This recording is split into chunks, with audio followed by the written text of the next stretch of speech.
Test 2. You will hear a number of different recordings, and you will have to answer questions on what you hear. There will be time for you to read the instructions and questions, and you will have a chance to check your work. All the recordings will be played once only. The test is in 4 sections. At the end of the test, you will be given 10 minutes to transfer your answers to an answer sheet. Now turn to Section 1.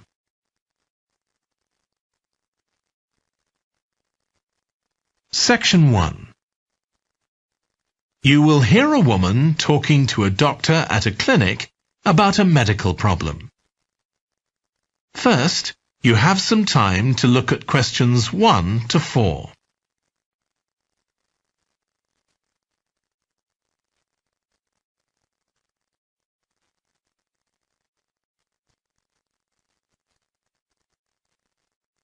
Now we shall begin. You should answer the questions as you listen, because you will not hear the recording a second time.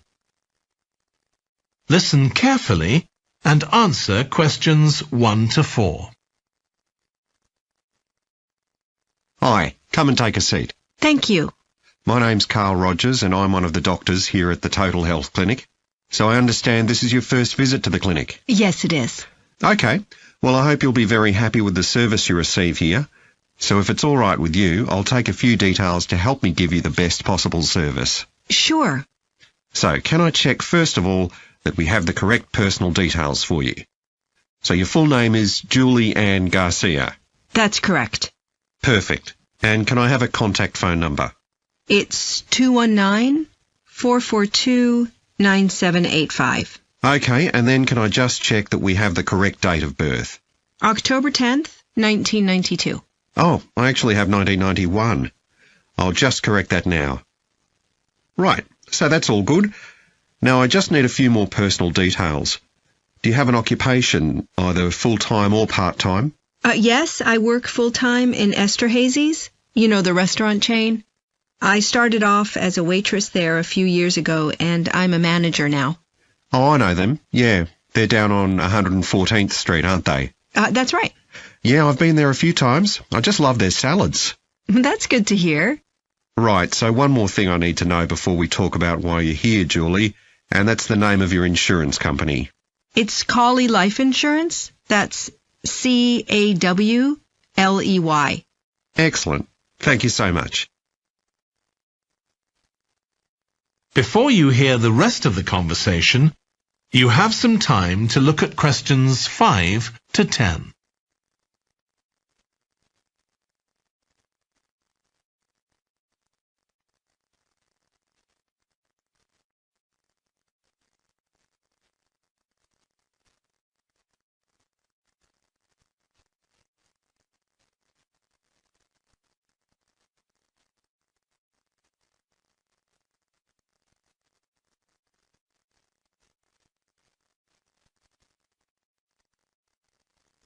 Now listen and answer questions 5 to 10. Now, Julie, let's look at how we can help you. So tell me a little about what brought you here today. Well, I've been getting a pain in my knee, the left one. Not very serious at first, but it's gotten worse, so I thought I ought to see someone about it. That's certainly the right decision. So how long have you been aware of this pain? Is it just a few days, or is it longer than that? Longer. It's been worse for the last couple of days, but it's 3 weeks since I first noticed it. It came on quite gradually, though, so I kind of ignored it at first. And have you taken any medication yourself or treated it in any way? Yeah, I've been taking medication to deal with the pain, Tylenol, and that works okay for a few hours, but I don't like to keep taking it. Okay. And what about heat treatment? Have you tried applying heat at all? No, but I have been using ice on it for the last few days. And does that seem to help the pain at all? A little, yes. Good. Now, you look as if you're quite fit normally. I am, yes. So do you do any sport on a regular basis? Yes, I play a lot of tennis. I belong to a club, so I go there a lot. I'm quite competitive, so I enjoy that side of it as well as the exercise, but I haven't gone since this started. Sure. And do you do any other types of exercise? Yeah, I sometimes do a little swimming, but usually just when I'm on vacation. But normally I go running a few times a week, maybe 3 or 4 times. So your legs are getting quite a pounding, but you haven't had any problems up to now? No, not with my legs. I did have an accident last year when I slipped and hurt my shoulder, but that's better now. Excellent. And do you have any allergies? No, none that I'm aware of. And do you take any medication on a regular basis? Well, I take vitamins, but that's all. I'm generally very healthy. Okay. Well, let's have a closer look and see what might be causing this problem. If you can just get up. That is the end of section 1. You now have half a minute to check your answers.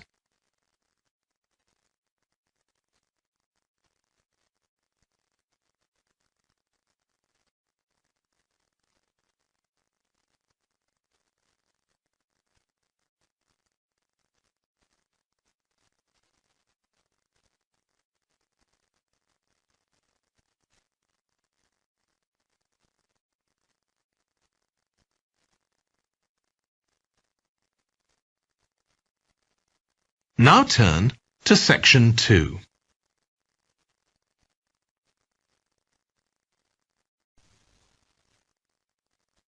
Section 2. You will hear a guide talking to a group of tourists who are about to visit an English castle. First, you have some time to look at questions 11 to 15.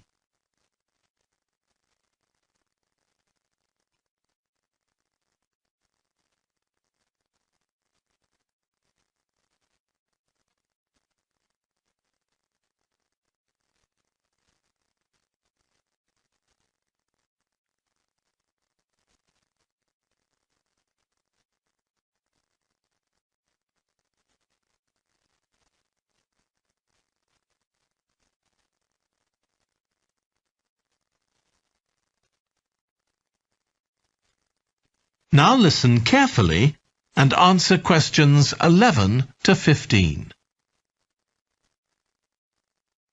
We'll be arriving at Branley Castle in about 5 minutes. But before we get there, I'll give you a little information about the castle and what our visit will include. So, in fact, there's been a castle on this site for over 1100 years. The first building was a fort constructed in 914 AD for defence against Danish invaders by King Alfred the Great's daughter, who ruled England at the time.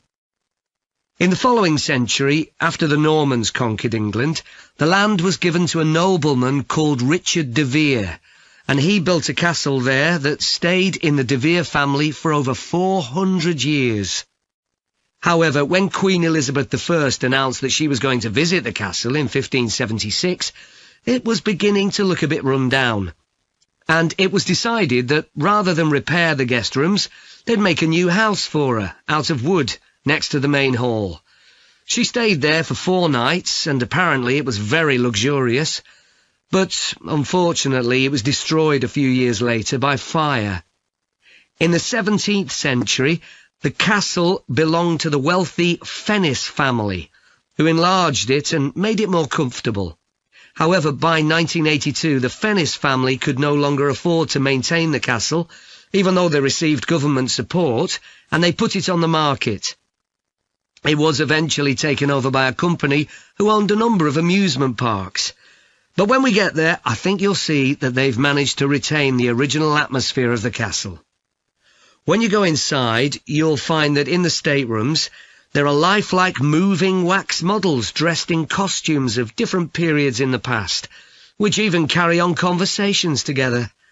As well as that, in every room, there are booklets giving information about what the room was used for and the history of the objects and furniture it contains. The castle park's quite extensive. At one time, sheep were kept there, and in the 19th century the owners had a little zoo with animals like rabbits and even a baby elephant. Nowadays, the old zoo buildings are used for public displays of paintings and sculpture. The park also has some beautiful trees, though the oldest of all, which dated back 800 years, was sadly blown down in 1987. Now, you're free to wander around on your own until 4:30, but then, at the end of our visit, we'll all meet together at the bottom of the Great Staircase. We'll then go on to the Long Gallery, where there's a wonderful collection of photographs showing the family who owned the castle 100 years ago having tea and cakes in the conservatory. And we'll then take you to the same place, where afternoon tea will be served to you. Before you hear the rest of the talk, you have some time to look at questions 16 to 20.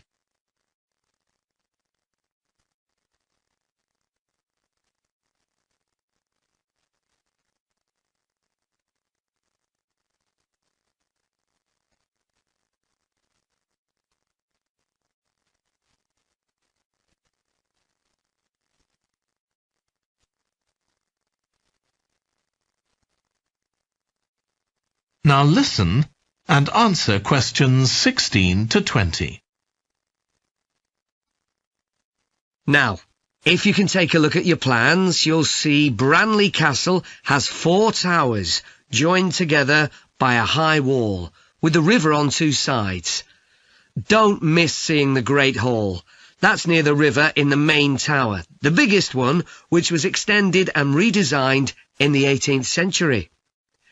If you want to get a good view of the whole castle, you can walk around the walls. The starting point's quite near the main entrance. Walk straight down the path until you get to the south gate, and it's just there. Don't go on to the north gate. There's no way up from there. There'll shortly be a show in which you can see archers displaying their skill with a bow and arrow. The quickest way to get there is to take the first left after the main entrance and follow the path past the bridge. Then you'll see it in front of you at the end. If you like animals, there's also a display of hunting birds, falcons and eagles and so on. If you go from the main entrance in the direction of the south gate, but turn right before you get there instead of going through it, you'll see it on your right, past the first tower. At 3 p.m, there's a short performance of traditional dancing on the outdoor stage.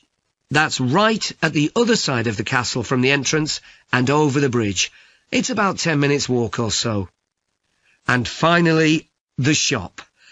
It's actually inside one of the towers, but the way in is from the outside.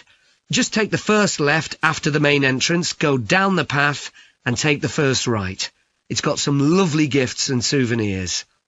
Right, so we're just arriving. That is the end of section 2. You now have half a minute to check your answers.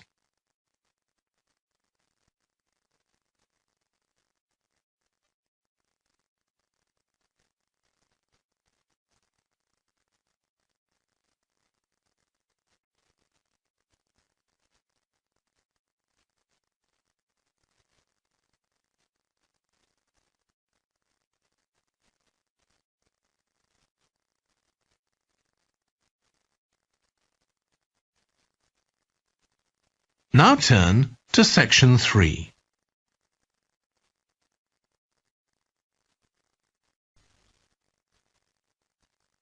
Section 3. You will hear 2 environmental science students, called Rosie and Martin, discussing their presentation on an extinct animal called the woolly mammoth with their tutor. First, you have some time to look at questions 21 to 24.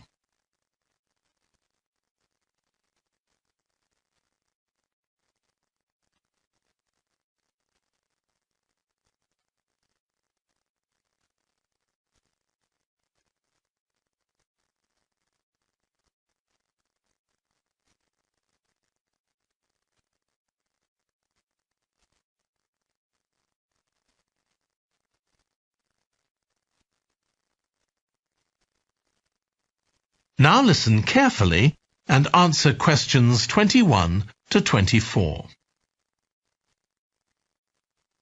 So, Rosie and Martin, let's look at what you've got for your presentation on woolly mammoths.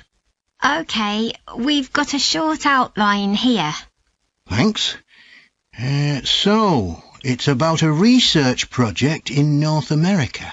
Yes, but we thought we needed something general about woolly mammoths in our introduction to establish that they were related to our modern elephant, and they lived thousands of years ago in the last ice age. Maybe we could show a video clip of a cartoon about mammoths, but that'd be a bit childish. Or we could have a diagram. It could be a timeline to show when they lived, with illustrations. Or we could just show a drawing of them walking in the ice. No, let's go with your last suggestion. Good. Then you're describing the discovery of the mammoth tooth on St. Paul's Island in Alaska and why it was significant. Yes, the tooth was found by a man called Russell Graham. He picked it up from under a rock in a cave. He knew it was special. For a start, it was in really good condition, as if it had been just extracted from the animal's jawbone. Anyway, they found it was 6,500 years old. So why was that significant? Well, the mammoth bones previously found on the North American mainland were much less recent than that, so this was really amazing. Then we're making an animated diagram to show the geography of the area in prehistoric times. So, originally, St. Paul's Island wasn't an island. It was connected to the mainland, and mammoths and other animals, like bears, were able to roam around the whole area. Then the climate warmed up, and the sea level began to rise, and the island got cut off from the mainland. So those mammoths on the island couldn't escape. They had to stay on the island. And in fact, the species survived there for thousands of years after they'd become extinct on the mainland. So why do you think they died out on the mainland? No one's sure. Anyway, next we'll explain how Graham and his team identified the date when the mammoths became extinct on the island. They concluded that the extinction happened 5,600 years ago, which is a very precise time for a prehistoric extinction. It's based on samples they took from mud at the bottom of a lake on the island. They analysed it to find out what had fallen in over time, bits of plants, volcanic ash, and even DNA from the mammoths themselves. It's standard procedure, but it took nearly 2 years to do. Before you hear the rest of the discussion, you have some time to look at questions 25 to 30.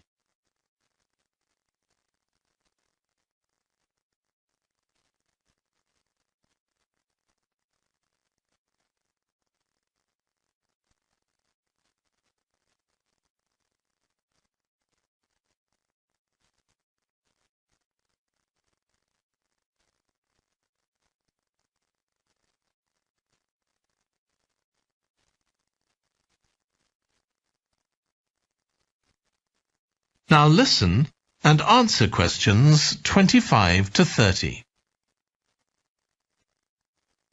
So why don't you quickly go through the main sections of your presentation and discuss what actions needed for each part? OK. So, for the introduction, we're using a visual. So once we've prepared that, we're done. I'm not sure. I think we need to write down all the ideas we want to include here, not just rely on memory.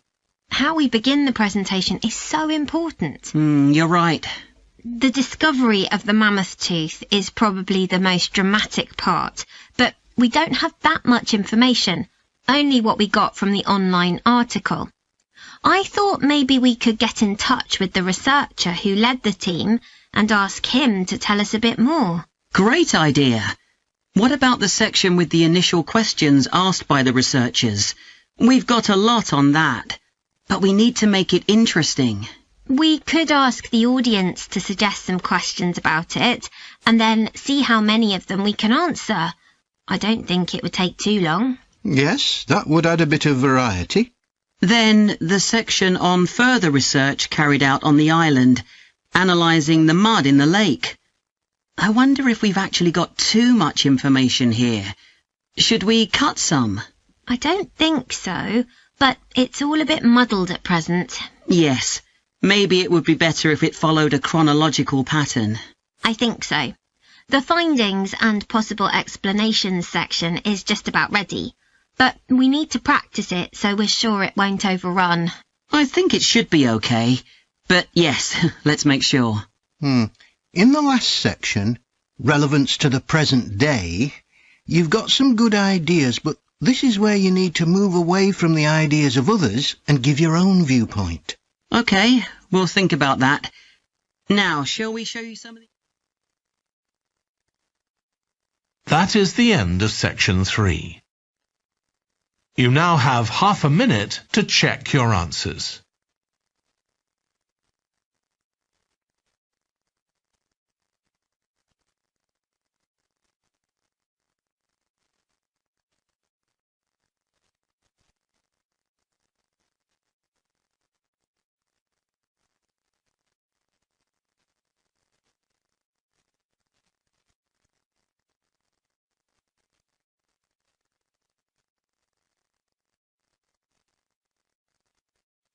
Now turn to section 4.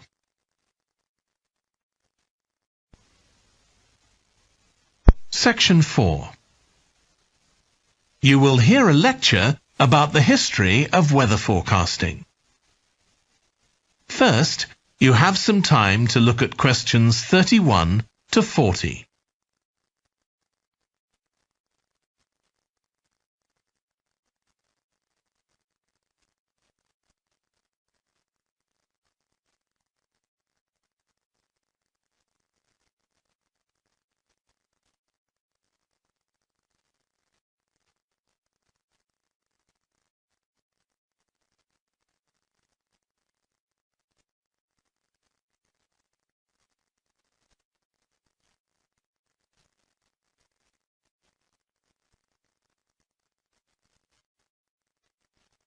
Now listen carefully and answer questions 31 to 40. In this series of lectures about the history of weather forecasting, I'll start by examining its early history. That'll be the subject of today's talk. Okay, so we'll start by going back thousands of years. Most ancient cultures had weather gods, and weather catastrophes, such as floods, played an important role in many creation myths. Generally, weather was attributed to the whims of the gods, as the wide range of weather gods in various cultures shows. For instance, there's the Egyptian sun god Ra, and Thor, the Norse god of thunder and lightning. Many ancient civilizations developed rites such as dances in order to make the weather gods look kindly on them. But the weather was of daily importance. Observing the skies and drawing the correct conclusions from these observations was really important. In fact, their survival depended on it. It isn't known when people first started to observe the skies, but at around 650 BC, the Babylonians produced the first short-range weather forecasts, based on their observations of clouds and other phenomena. The Chinese also recognized weather patterns, and by 300 BC, astronomers had developed a calendar which divided the year into 24 festivals, each associated with a different weather phenomenon. The ancient Greeks were the first to develop a more scientific approach to explaining the weather. The work of the philosopher and scientist Aristotle in the 4th century BC is especially noteworthy, as his ideas held sway for nearly 2,000 years. In 340 BC, he wrote a book in which he attempted to account for the formation of rain, clouds, wind, and storms.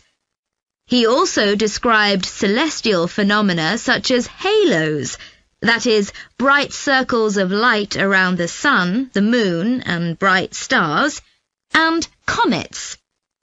Many of his observations were surprisingly accurate. For example, he believed that heat could cause water to evaporate, but he also jumped to quite a few wrong conclusions, such as that winds are breathed out by the earth. Errors like this were rectified from the Renaissance onwards.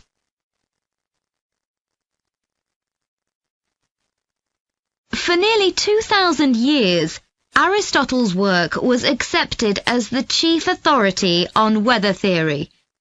Alongside this, though, in the Middle Ages, weather observations were passed on in the form of proverbs, such as red sky at night, shepherd's delight, red sky in the morning, shepherd's warning. Many of these are based on very good observations and are accurate, as contemporary meteorologists have discovered. For centuries, any attempt to forecast the weather could only be based on personal observations. But in the 15th century, scientists began to see the need for instruments. Until then, the only ones available were weather vanes to determine the wind direction and early versions of rain gauges. One of the first, invented in the 15th century, was a hygrometer, which measured humidity. This was one of many inventions that contributed to the development of weather forecasting.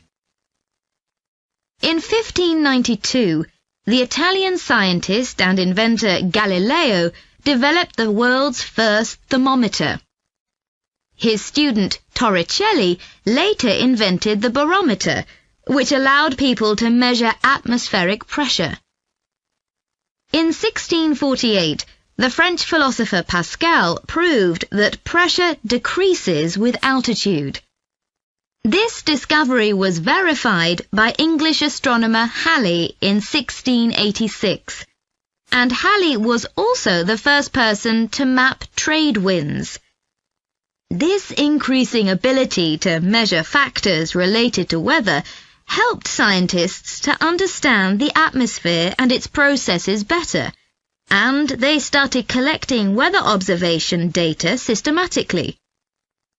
In the 18th century, the scientist and politician Benjamin Franklin carried out work on electricity and lightning in particular, but he was also very interested in weather and studied it throughout most of his life.